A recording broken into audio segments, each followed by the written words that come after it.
Immersion dans une salle de projection futuriste par une plongée dans les abysses, profondeur des mers reproduite à travers un vidéomapping immersif et avec une approche cinématographique revendiquée.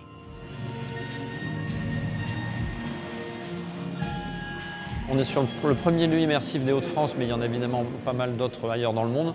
Par contre, on est un peu en rupture sur le modèle, donc c'est assez nouveau dans la façon dont on aborde les choses. On n'est pas sur une déambulation avec des choses qui bouclent sur les murs, on est vraiment sur un principe de séance où j'arrive et je regarde quelque chose qui a été pensé pour que je le voie de A à Z. Donc on est plutôt dans l'affiliation du cinéma finalement que du musée.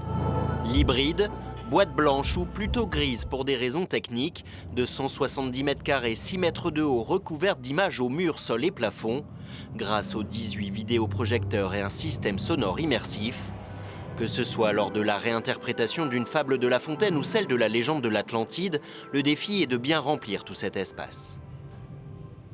C'est vraiment un espace où on peut, on va dire, sentir la lumière et le son. C'est un espace qu'on ne peut pas avoir chez soi, qu'on ne peut pas avoir au cinéma. Les gens où on peut justement les faire voyager dans l'image, les englober et avoir une sensation physique presque.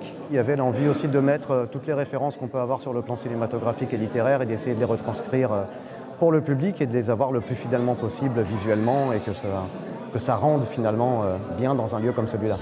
Les lieux accueilleront également les artistes en résidence, primordiale pour expérimenter leurs œuvres.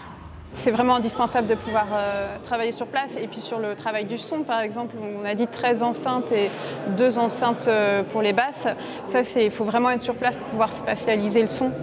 L'hybride fait sa nouvelle mue.